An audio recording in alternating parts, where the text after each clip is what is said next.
All right, we've had some storms, and in fact, some strong to severe today. What's in store tomorrow? Well, I think we'll see more. Talk about that and a warming trend on the way. We'll see you tonight. Searing heat gripping the globe, turning U.S. cities into hot zones and creating chaos. Now, the most important stories from across the country and here at home. Tell me anything, anything. Families demanding justice, making it easier for you to manage your money. Plus, stories of hope, inspiration, and resilience. I'm Tom Hanson, first to your local news. Good evening and thanks so much for joining us. I'm Trason Bragg. First at 10, COVID cases are up, and so are the questions about variants and whether booster shots are helping. Atlanta Now's Valencia Jones spoke to a local doctor to get answers. So I had my COVID shot and I had my booster shot, so I'm certified, you know what I mean? Wayne Patterson came to this Peachtree Immediate Care in Decatur for a routine visit. He is all too happy to show off his vaccination card. Still got people haven't been vaccinated, so you know what I mean? So it's still out there, but you still have to be careful. Dr. Daniel Ralston has had a front row seat to the COVID-19 pandemic, watching the virus take a deadly toll and mutating into numerous variants, including the latest Omicron offshots, BA4 and 5. BA5 makes up like 60% of cases right now. BA4 is about 20%. These variants spread much faster than previous strains. The latest spike probably is attributed to travel from July 4th and then large parties over July 4th. He says hospitalizations have increased over the last month, but the death toll has not, thanks to vaccines and booster shots. The cold-like symptoms and loss of taste and smell are largely the same, and the variants seem to be less severe. Dr. Ralston says there's probably no end to the variants for the foreseeable future, but he says there are still steps you can take to reduce your chances of getting the virus. The CDC recommends everyone who's completed the primary series of Moderna or Pfizer to receive at least one booster. And then if it's been more than 6 months and you're over the age of 50 or you're over the age of 12 and you are immunocompromised, they recommend a second booster as well. He also recommends washing your hands, wearing masks, and avoiding large gatherings. Valencia Jones, Atlanta Now, News at 10.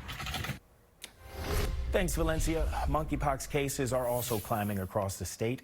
The CDC is reporting 110 confirmed cases in Georgia. That's more than double this time last week. This comes as nearly 1 million doses of monkeypox vaccine make their way to the states from Europe. But so far, Georgia has only received a limited number of the vaccine. But there are vaccination clinics. GNR Public Health is hosting one this weekend for those most at risk. The vaccine event is this Saturday from 9 a.m. until 3 p.m. You must have an appointment to attend. Gwinnett County is seeing an increase in overdoses, 41 overdoses in the last 18 days to be exact. The county PD is responding to everyone or reminding everyone of the state's medical amnesty and naloxone access law. Under the law, both the overdose victim and caller will not be arrested, charged, or prosecuted when calling for help during a suspected overdose. As the summer heat goes up, blood donations go down. And according to the American Red Cross, every 2 seconds, someone in the U.S. needs blood or platelets. On average, the Red Cross needs to collect close to 13,000 blood donations every single day to support patients at 2,500 hospitals across the country. Donors of all blood types are needed, and donating blood or platelets only takes about an hour of your time. And if you're interested in becoming a blood donor, the Red Cross is hosting a blood drive next week in Clayton County. It's being held next Friday at the Clayton County Police Headquarters from 10 a.m. until 2 p.m. You can schedule an appointment online at redcross.org or on the Red Cross app. Time now for a first look at your forecast with meteorologist Colin Myers.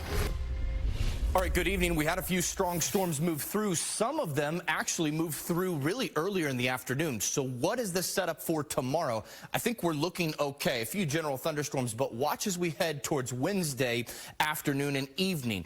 Level 1 risk, okay, the marginal risk in play, but then Thursday, that level 2 risk comes into play, and some of these storms could be strong to severe, again, slight risk. So this is going to be Thursday afternoon, evening, mainly to the south and west, but could include parts of the metro.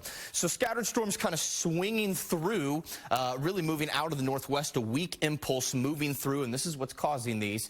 And coming up as we head towards Thursday, Friday, and we'll talk more about this, we'll have a weak frontal boundary move in. It won't quite make it. It'll stall before Atlanta, but it'll really affect our northern counties primarily. You'll see a better chance of showers and storms, but those have moved through. Some of these briefly heavy, so don't be surprised if we see that story again Wednesday into Thursday. But I think the better chance is coming Thursday afternoon. Coming up, we'll highlight all of these details in your full weather. Thanks, Colin. Take a good look at this man. Police are looking for him after they say he robbed a bank in McDonough wearing a wig and floral print dress. They say on Monday he walked into a Chase bank, told the teller he had a weapon, and then demanded money. Police say the man is 6 feet tall and slender. Anyone with information is urged to contact Crime Stoppers. U.S. Representative Jody Hice, now the second member of Congress to challenge a subpoena examining the state's 2020 elections. Hice received the subpoena last month, calling for him to testify this week before the grand jury.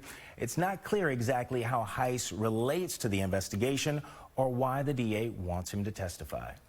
Georgia's ban on giving snacks to voters in line at polling places is being challenged in federal court. Some organizers argued in court today the ban should be blocked because it limits a free speech right to encourage election participation. However, defendants of the law say it protects voters from possible influence right before voting. Alpharetta is ending its curbside pickup for glass recycling. The city council decided to end the contract for glass recycling last week, and so far they haven't found an alternative. Residents who made their annual payment at the start of July will be issued a refund. The recycling pickup will end August 12th. There's a new and improved assistance for those who use the WIC program. The state is changing from paper vouchers to debit cards. Georgia is one of the last states to make the switch. Debit cards will give more people the freedom to manage their spending. WIC is a federal program meant to provide help for low-income women during and after pregnancy. Cards will go out in October. The University of Georgia is seeing a lot of donations, more than $250 million worth, actually. The school says it received a record-breaking $257 million in donations from July of last year until June of this year. University leaders say the money is funding several campus projects as well as scholarships. We go now to the record-breaking heat gripping much of the globe tonight and fueling unprecedented wildfires in Europe. Unbelievable images coming from overseas and the growing emergency there. Britain officially declaring its highest ever recorded temperature, 104 degrees Fahrenheit.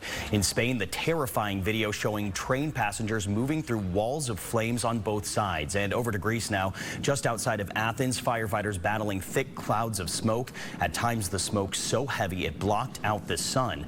And back here at home, that extreme heat wave pushing 105 million Americans into dangerous territory with heat advisories and warnings stretching from the heartland to Mississippi. The National Weather Service saying at least 20 states could see new record highs by the end of the week. Let's get right to Trason Bragg now following the latest.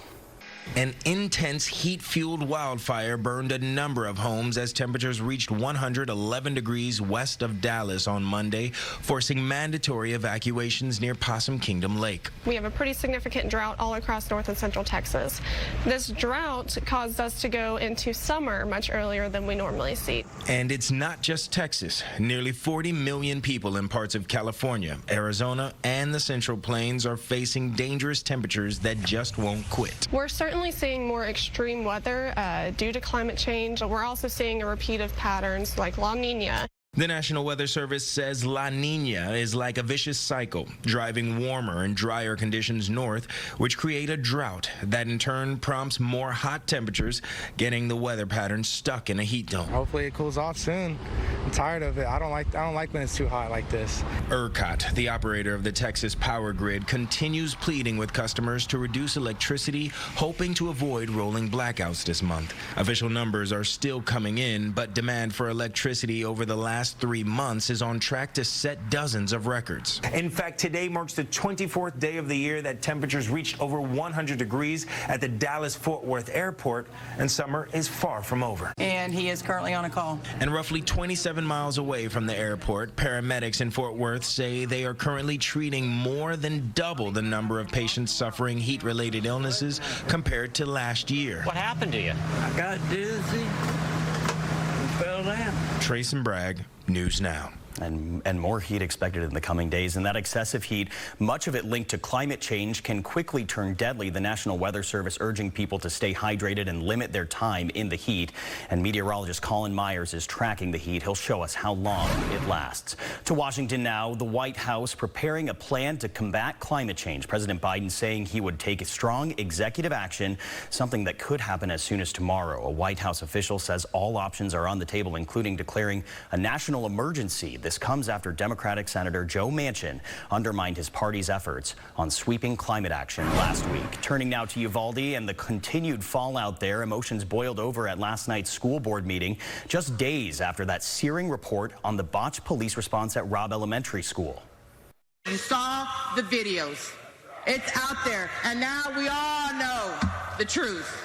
You hired trash. That's not right. I lost a loved one right here. You can hear the outrage there, and several parents now calling on the firing of Uvalde School Police Chief Pete Arredondo. He's currently on paid administrative leave. The superintendent outlining changes from tightening school access points and adding more security cameras to hiring additional police officers.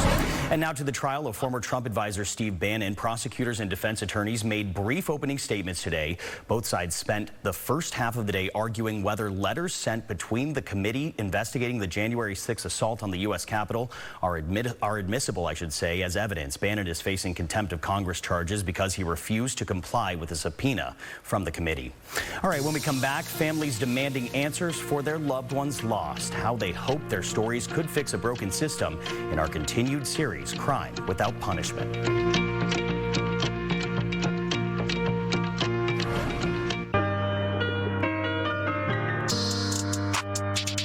We continue our investigative series now on the shocking rise in unsolved crimes. Barely half of murder cases in the U.S. get solved. And Megan Hickey introduces us to a mother looking for answers after not one, but two of her children were murdered. Chicago mom Tina Lyles lost not one. He had a horrified look on his face that I never have seen. But two sons to gun violence in less than 6 months. And I said, no, not again. I know. You gotta be kidding me, not again. 5 years later, no arrests. The brothers were two of the 660 homicides in Chicago that year. As hundreds of mothers like Tina wait for justice, a CBS News investigation found making an arrest is not the only way Chicago police close a case. We learned that while Chicago PD says their clearance rate for murder was nearly 50%, the actual arrest rate for homicides last year was just 24%. Police use something called exceptional means, where they take credit for clearing a case, even though justice for families is never served. I don't really like coming down here, like I said. That same year, Anna Villada and her 15-year-old brother Diego were walking down their alley to get lunch. Two men jumped them, and Diego was shot in the head. Anna said goodbye to her little brother in the hospital. I told him, you really can't leave me. You can't leave me by myself. They actually made an arrest in Diego's case. But according to CPD records, this case was cleared in 2021 using exceptional clearance because prosecutors declined to charge the suspect. Police also solve cases using this method when the prime suspect is in jail for something else, is dead, or there's not enough evidence. And even when the wrong person is arrested for the crime. Between 2017 and 2021, cases cleared exceptionally with no charges grew from 37% to 51%. For Anna and her family, it gets worse. They never knew Diego's case was closed until we told them. For them not to even give us one phone call to tell us the case is closed, it's sad. CPD and the state's attorney's office declined to sit down and talk to us about it, instead pointing fingers at each other, leaving loved ones without answers. Can you tell me anything that could help me sleep better at night or give me peace? Megan Hickey, News Now.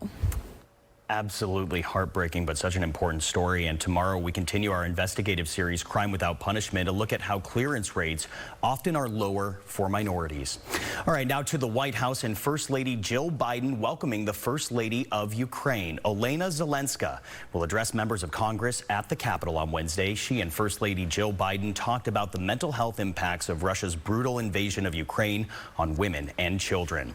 And that invasion unrelenting, Russia now stepping up its rocket attacks on key cities. The White House earlier warning that Russia is pushing to annex territory in eastern Ukraine. Meantime, Russian President Vladimir Putin taking a trip to Iran to meet with leaders there, the two countries reaching an oil agreement. The visit follows U.S. accusations that Iran is planning to provide Russia with hundreds of new drones in the war in Ukraine. And when we come back, flames erupting at a national icon. We'll tell you what caused the explosion at the Hoover Dam. An oppressive heat continuing all across much of the country. What we could see, though, is a little relief, and a little relief in the form of rain. Who will see it? More on that up next. All right, good evening. Had some strong storms today, and they moved through the metro, luckily, very quickly, because some of them could have dropped brief heavy rainfall, and it could have stayed a little bit longer. We've already seen enough of that and some heavy winds with these storms. Now, luckily, we'll get a brief break tomorrow. A few storms. The stronger chance is going to be on Thursday. And the storms on Thursday could pack a little bit more of a punch. We'll talk about that. Temperatures staying right near normal. In fact, these are pretty nice. If you haven't gotten a chance to feel them, these are pretty good. Overnight temps and afternoon temps only into the upper 80s in spots. And then a warming trend coming, though. So enjoy it now while it lasts. That high pressure is going to move in, and we'll see that pattern change. Tomorrow, though, not as concerned with severe weather. Just the general thunderstorm section is issued by the Storm Prediction Center. Then as we head towards Thursday, watch this. Level 1 risk, and then the slight risk, level 2 risk, coming up in towards parts, really close to parts of the metro here. Peachtree City, very close to you. And remember, storms don't follow the lines that we draw. So anywhere in the metro and points southwest, just keep an eye out for a couple of these storms to be strong on Thursday. I think they could be. So we saw storms swing through with this weak little impulse, high pressure ridge sitting off to the west. That's why Alabama's a little more clear. Some of these storms were briefly severe, especially off to our east. Luckily, those swung through. But let's look at future sky forecast here.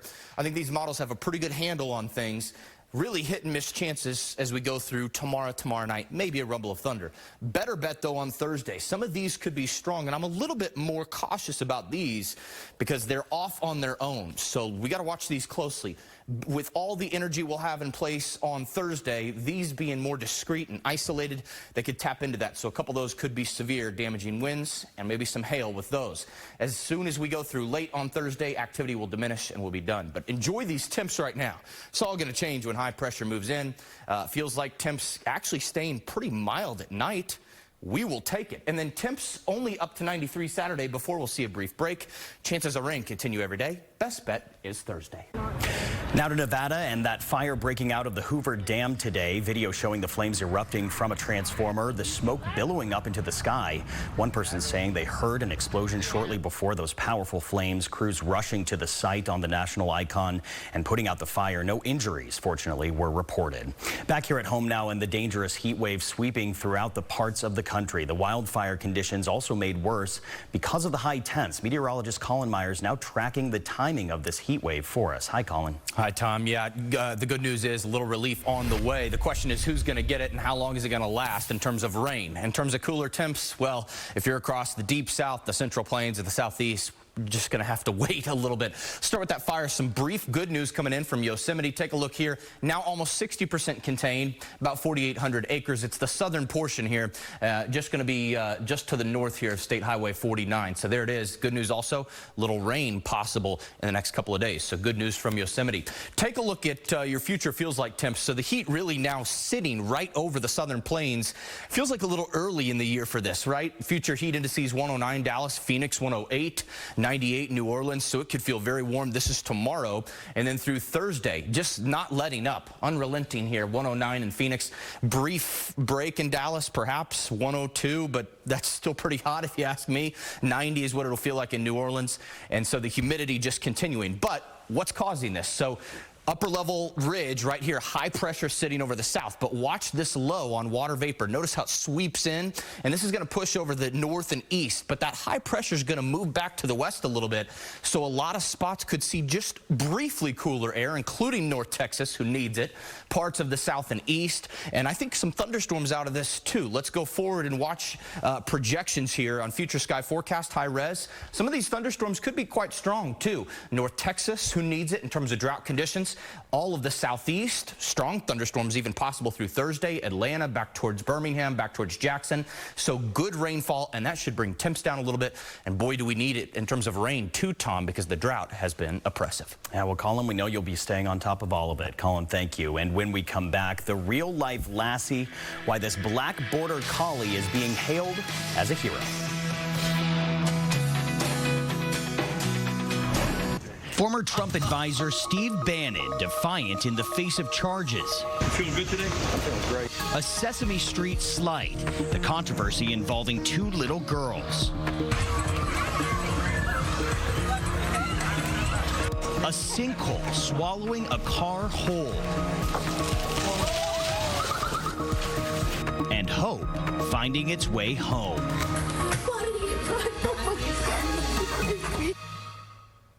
Now to the opening statements today in the trial of Steve Bannon, the former Trump advisor facing contempt of Congress charges. A judge denying Bannon's request for a month delay after defense attorneys and prosecutors argued what evidence could even be produced. Here's Trason Bragg with more. Former Trump campaign head and strategist Steve Bannon chuckled as he entered a D.C. federal courthouse for day 2 of his contempt of Congress trial. You feeling good today? I'm feeling great. Bannon was indicted after refusing to cooperate with a subpoena from the House January 6th committee. Both sides finalized a jury of 12 people and 2 alternatives before opening statements started Tuesday afternoon. But attorneys spent the first half of the day arguing over whether letters sent between the committee and Bannon are admissible as evidence. Committee investigators had expected the U.S. Secret Service to possibly hand over allegedly deleted text messages sent around the time of the riot, but CBS News has learned the agency has turned over no new communications. The National Archive has now called on them to, quote, look into the missing text messages and to submit a report in 30 days. Another committee hearing Thursday will focus on the former president's actions as rioters violently stormed the Capitol. What we will lay out on Thursday is what was happening during those 187 minutes in the White House. At any point, he could have walked to the press room a couple feet away and called off the rioters. CBS News has learned former Deputy Press Secretary Sarah Matthews and former National Security Council member Matthew Pottinger will testify Thursday about what the former president was doing while the Capitol was under attack. Trason Bragg, News Now. The House January 6th committee is preparing to move forward with the next public hearing for Thursday. The committee chairman, Benny Thompson, will not be there in person because he tested positive for COVID. And also on Capitol Hill now, the House of Representatives passing a bill to protect same-sex and interracial marriages, fearing that both could be in jeopardy after the overturning of Roe v. Wade. 47 Republicans voted with Democrats. However, it is unclear if the measures will pass the Senate. The House is also expected to codify a decades-old Supreme Court ruling relating to contraception. The 1965 Griswold versus Connecticut decision protected the right of married couples to buy and use contraceptives without government restriction. It's a decision that conservative Supreme Court Majority Justice Clarence Thomas has suggested the current court should revisit. Now to Amazon fighting back against fake news. The retail giant saying it is suing administrators of more than 10,000 Facebook groups who allegedly put fake reviews on Amazon Marketplace. The admins are accused of recruiting people to write fake or misleading product reviews for cash or free items. Amazon says the lawsuit allows it to go after fraud that Facebook has not been able to catch. From Facebook to Twitter now, a judge setting a date for Twitter's lawsuit against Elon Musk. The social media platform sued Musk to force him to complete his $44 billion deal to buy Twitter after he backed out. The judge ordered a 5-day trial to begin in October.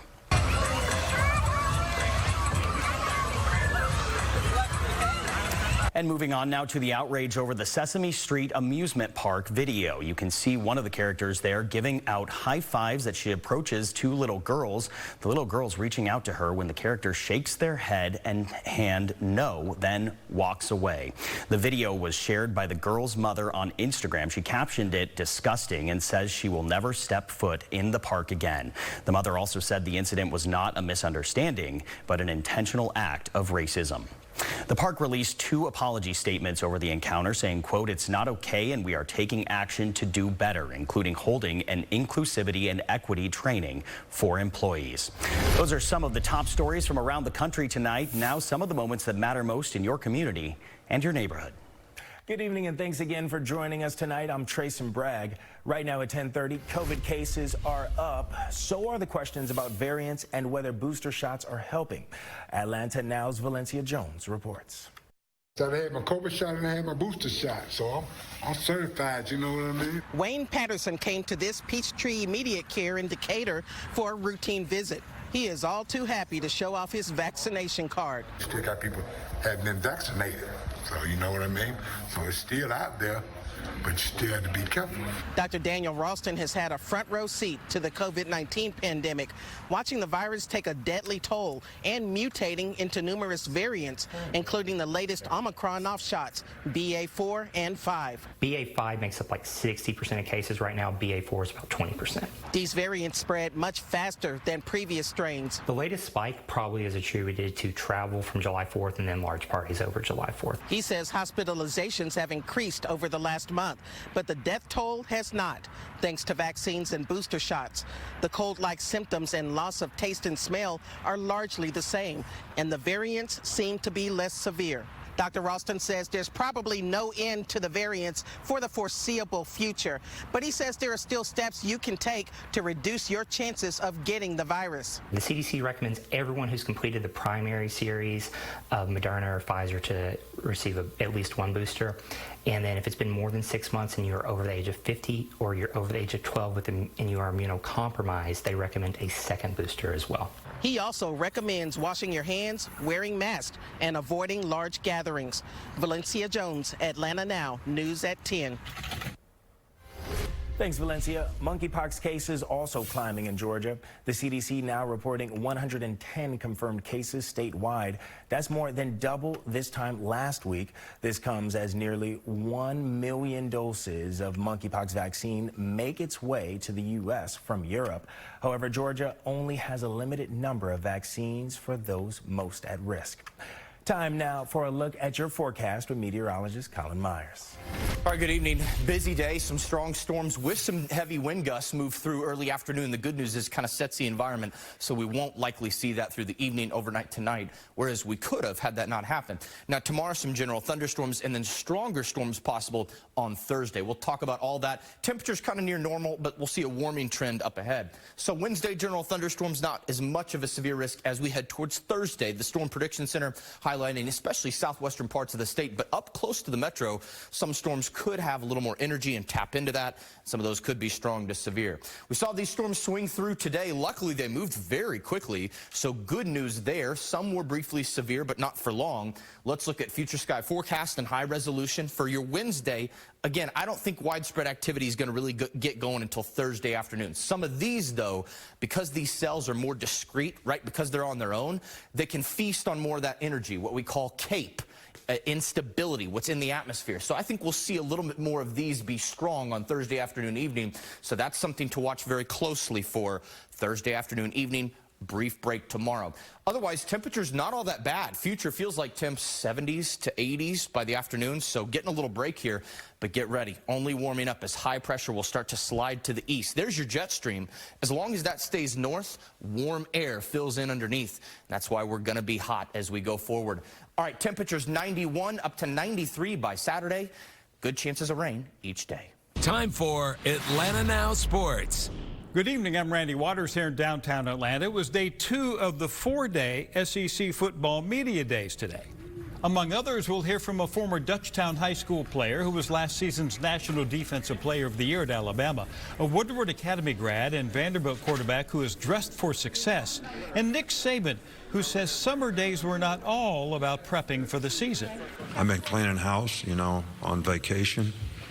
I get a list every day. I try to play golf in the morning. Miss Terry gives me a list when I get back and run the sweeper, take out the garbage. Housekeeping chores aside, another SEC title and CFP title game appearance are always on the Tuscaloosa to-do list. And in the big picture of college football, the NIL issue is far from off his radar. Our players did extremely well last year. I think they made over $3 million in name, image, and likeness. But I do think that the concerns are, there has to be some guidelines that sort of protect competitive balance. Right now, what we have is unsustainable. There will be changes. We're probably in the biggest transition period that we've been in since I've been coaching. Junior linebacker and Hampton native Will Anderson would love to add the Heisman to his resume and change the trend that voters only value offense. But that's not the thought he carries with him every day. The biggest goal of our team always is to win a national championship, and we didn't meet that goal last year, so that season was not the successful season that we wanted because, all the blood, sweat, and tears we put in and, all the hard work, all the long meetings is to get to a national championship and win it, and we got there, but we didn't, finish the way we wanted it to finish. Winning the Heisman is obviously a huge honor.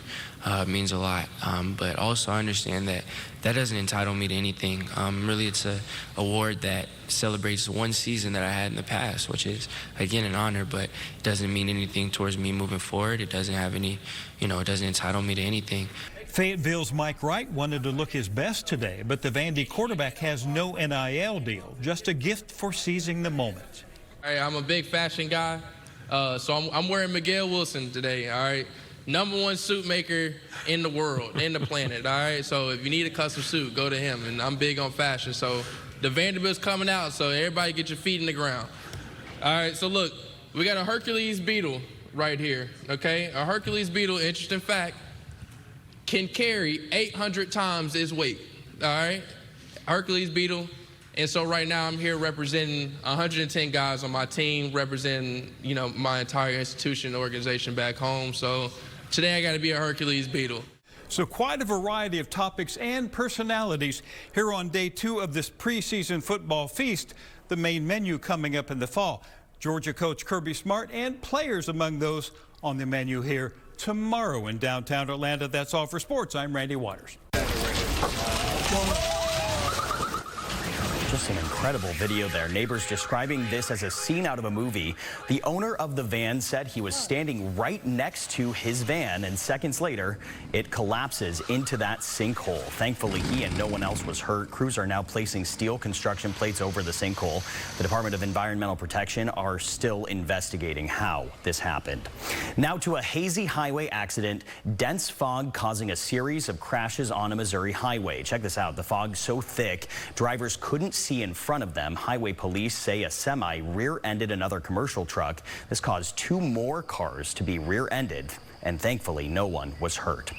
In Florida now, another kind of highway headache involving cows. A herd of them escaping a burning trailer, Monday, blocking traffic. Dozens of them making their way to the patch of grass between both sides of the highway. Those cows were taken to safety. However, the bovine battle continued as one stray cow wandered into the wooded area next to the road. As police helped the stranded cow, the roadways were blocked for hours. Now to new details tonight about a harrowing rescue partly carried out by man's best friend. A 53-year-old California man was hiking in Tahoe National Forest with his dog Saul when he fell 70 feet down a canyon and broke his hip. Saul is credited with leading search and rescue teams to his injured owner, and tonight both are doing just fine. Glad to hear it. And next on this Tuesday night, new warnings on the risks for children in hot cars, what parents need to know. Plus, another step towards protection from COVID-19, the latest on the 4th COVID vaccine coming. We'll tell you how soon. And the money-saving credit card tips you should know as interest rates keep jumping.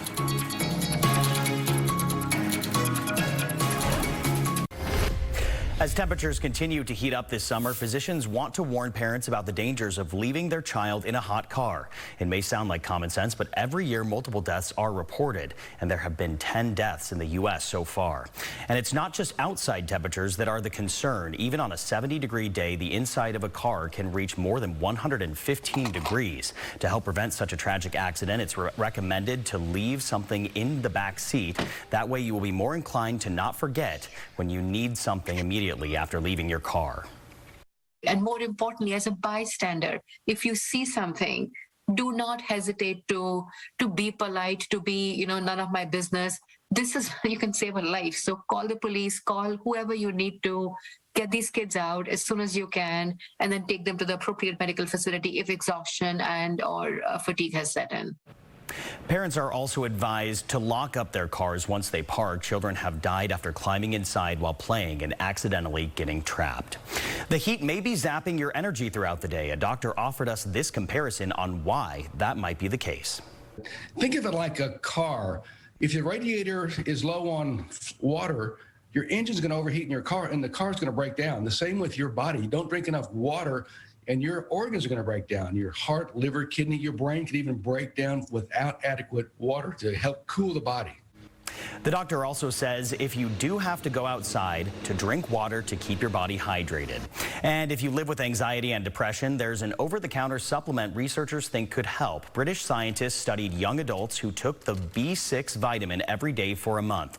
Those people reported feeling less anxious and depressed. Study authors believe the supplement helps balance chemicals in the brain. You should always talk to your doctor before taking any new medicines, but keep in mind, you can increase your B6 naturally through foods like tuna, bananas, and poultry. Now, a new research shows cutting back on salt too much might actually make some people's heart conditions worse. The new study looked at patients suffering from heart failure. Those who used salt in their home cooking, as opposed to none, were less likely to be admitted to the hospital. Black patients and those under the age of 70 were most likely to benefit from adding salt to their cooking. Another way to keep yourself safe from COVID, the CDC now voting for emergency use on Novavax's COVID-19 vaccines for adults. The CDC director still has to sign off on the recommendation before the vaccine is administered. And if she does, this will be the 4th vaccine offered in the U.S. Novavax is also working on a variant-specific version of its vaccine to be available by the end of the year. And time for money now. All week long, we are looking at the possibility of a recession in 2022. And with inflation soaring, economists are warning that a recession could be on the horizon, but there are things you can do right now to prepare for one. And tonight, we turn our attention to credit card debt. Kendall Claiborne is a financial planner with SoFi, and she shares her advice. Anytime anyone has any credit card debt, I always want first priority is to really pay that down. So when you're in this section of paying down anything that we consider bad debt or really high interest rate debt, we always want to focus on paying that down first. And what credit card should you pay off first? Well, Kendall suggests what's called the snowball method. I'm really a fan of what's called the snowball approach. The snowball approach says that you're going to pay off the card or loan with the lowest balance first. It may not make the most sense dollar-wise. You might say, hey, I could pay off this other one and save a little bit more in interest. But what I find is it keeps people motivated. It's like going to the gym. If you see results, you're more likely to keep going. So once you see, hey, I've paid off one of my credit cards, now I have 4 instead of 5, it really just keeps you motivated. You're more likely to keep going. You have one less minimum payment, and you can kind of take that momentum and move forward with it. Some good tips there. And another tip for paying off your credit card debt is the avalanche approach. This method is focusing on one with the highest interest rate first. Our conversation continues tomorrow night. We will take a closer look at your 401k and your investment strategy. All right, after a series of ransomware attacks from North Korea, the U.S. is getting its money back. How much, you may be wondering? Well, $500,000. The DOJ seized the money after North Korean government-backed hackers had either extorted from U.S. healthcare organizations or used to launder ransom payments. This is a part of what government officials are calling an aggressive U.S. strategy to recover money stolen in ransomware attacks. Now to the latest on the stock market. The Dow is up more than 700 points. It's the biggest one-day gain in nearly a month, the S&P 500 added more than 100 points, and NASDAQ gained more than 350 points. All three have risen more than 6% from their lows in mid-June, but remain down sharply for the year. And when we come back tonight, hope now. One dog's unbelievable 8-year journey home. That's next. All right, good evening. Had some strong storms today, and they moved through the metro, luckily, very quickly, because some of them could have dropped brief heavy rainfall, and it could have stayed a little bit longer. We've already seen enough of that, and some heavy winds with these storms. Now, luckily, we'll get a brief break tomorrow. A few storms. The stronger chance is going to be on Thursday, and the storms on Thursday could pack a little bit more of a punch. We'll talk about that. Temperatures staying right near normal. In fact, these are pretty nice. If you haven't gotten a chance to feel them, these are pretty good. Overnight temps and afternoon temps only into the upper 80s in spots. And then a warming trend coming, though. So enjoy it now while it lasts. That high pressure is going to move in, and we'll see that pattern change. Tomorrow, though, not as concerned with severe weather. Just the general thunderstorm section as issued by the Storm Prediction Center. Then as we head towards Thursday, watch this. Level 1 risk, and then the slight risk, level 2 risk, coming up in towards parts, really close to parts of the metro here. Peachtree City, very close to you. And remember, storms don't follow the lines that we draw. So anywhere in the metro and points southwest, just keep an eye out for a couple of these storms to be strong on Thursday. I think they could be. So we saw storms swing through with this weak little impulse, high pressure ridge sitting off to the west. That's why Alabama's a little more clear. Some of these storms were briefly severe, especially off to our east. Luckily, those swung through. But let's look at future sky forecast here. I think these models have a pretty good handle on things. Really hit and miss chances as we go through tomorrow night, maybe a rumble of thunder. Better bet, though, on Thursday. Some of these could be strong, and I'm a little bit more cautious about these because they're off on their own. So we got to watch these closely. With all the energy we'll have in place on Thursday, these being more discreet and isolated, they could tap into that. So a couple of those could be severe, damaging winds and maybe some hail with those. As soon as we go through late on Thursday, activity will diminish and we'll be done. But enjoy these temps right now. It's all going to change when high pressure moves in. Feels like temps actually staying pretty mild at night. We will take it. And then temps only up to 93 Saturday before we'll see a brief break. Chances of rain continue every day. Best bet is Thursday. Finally on this Tuesday night, to hope now. A Florida dog lost, then found, and now homeward bound. Harley, a lovable, adventurous pit bull, could always put a smile on Betsy DeHaan's face.